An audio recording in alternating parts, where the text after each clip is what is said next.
ভাই আপনারা কি করতেছেন ভাই এখানে? সার বীজ কি খেতে বীজ দিচ্ছেন? শসা তাই তো? কি বীজ দিচ্ছেন?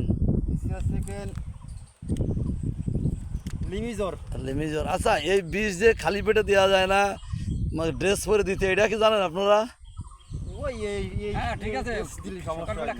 খেয়ে দিয়েছেন আপনারা? এই দেখেন, আপনারা অবগত হবেন, এক ধরনের ত্বকের ক্যান্সার আছে, স্কিন চামড়ার, এটা হচ্ছে। এবং জরিপে দেখা গেছে এটা কৃষকের বেশি হচ্ছে।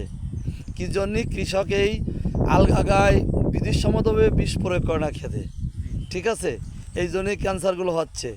অতএব আপনারা যখন বীজ দেবেন জমিতে, তখন বিধিসম্মতভাবে দেবেন, ভরা পেটে দেবেন, গায়ে পোশাক রেখে দেবেন, ঠিক আছে? আসলে এত সুন্দর জীবন নষ্ট করার দরকার নেই। দরকার আছে? আসলে আপনারা সব কিছু বিধিভাবে করবেন। আর কৃষক আপনার এদেশের সূর্য সন্তান, আপনারা ভালো ভালো কষ্ট করে ভালো ভালো ফসল উৎপাদন করে বলেন বলে দেশটা ভালো চলে এবং অর্থনৈতিক গ্রোথ বেশি হয়। সারা পৃথিবীর বুকে বাংলাদেশ বুক উঁচু করে দাঁড়িয়ে থাকে কাদের জন্যে? আপনাদের জন্যে। অতএব আপনাদের বেঁচে থাকার খুব দরকার।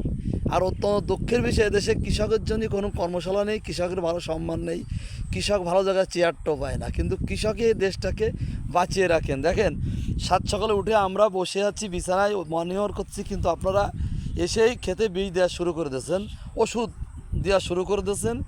এবং এই বিষ বা ওষুধ প্রয়োগ করলে কিন্তু শসা হবে। আর সেই শসা আপনারা কত কষ্ট করে উৎপাদন করতেছেন না? আর আর আমরা এই শসা কী করতেছি, আমরা বেশি বেশি খাচ্ছি, পেটের চর্বি হচ্ছে, আয়াসী জীবনযাপন করছে, সেই চর্বি নষ্ট করার জন্য বা শসা খাচ্ছি। তা দেখেন, আপনারা চর্বি নষ্ট করে শসা উৎপাদন করতেছেন, আর আমরা আয়াসী জীবনের জন্যে সেই শসাকে চর্বি কমাচ্ছি। তাহলে আপনারা সমাজে কত গুরুত্বপূর্ণ ব্যক্তি না? অতএব আপনাদের স্বাস্থ্য সচেতন আপনাদের হতে হবে। আগে সিকিউরিটি ফার্স্ট, মানে নিজেকে আগে রক্ষা করতে হবে। তারপর আপনারা দেশকে ভালোবাসেন, জাতিকে ভালোবাসেন, মালিককে ভালোবাসেন, কিন্তু আগে আপনাদের নিজেদের রক্ষা করতে হবে। আপনাদের ছেলে মেয়েটাই আছে, আপনাদের বউ ছেলে মেয়ে সবাই অসহায় হয়ে যাবে আপনারা যখন মৃত্যুবরণ করবো, একটা খোদা না করে একটা অঘটন ঘটে গেলে, বুঝতে পারছেন? অতএব আপনারা যখন বিষটা দেবেন, তখন কিন্তু আপনারা বিধিসম্মতভাবে দেবেন। অবশ্যই বিধির বাইরে যে আপনার বিষটা দেবেন না, নাকি ভাই? রবীন্দ্র ভাই কী বলেন? ভাই তো খুব জাননেওয়ালা লোক, আপনি কী বলেন ভাই? আমার কথাগুলো কি ভুল হচ্ছে না সঠিক আছে? আপনারা কৃষক, আপনারা আছেন বলে দেশটা ভালো আছে, বুঝলেন?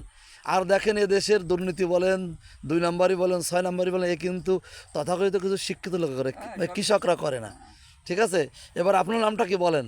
আমার নাম মোহাম্মদ আক্তার মোল্লা। বাড়ি কোথায়? চুনখোলা। চুনখোলা। আপনি কৃষক তাই তো?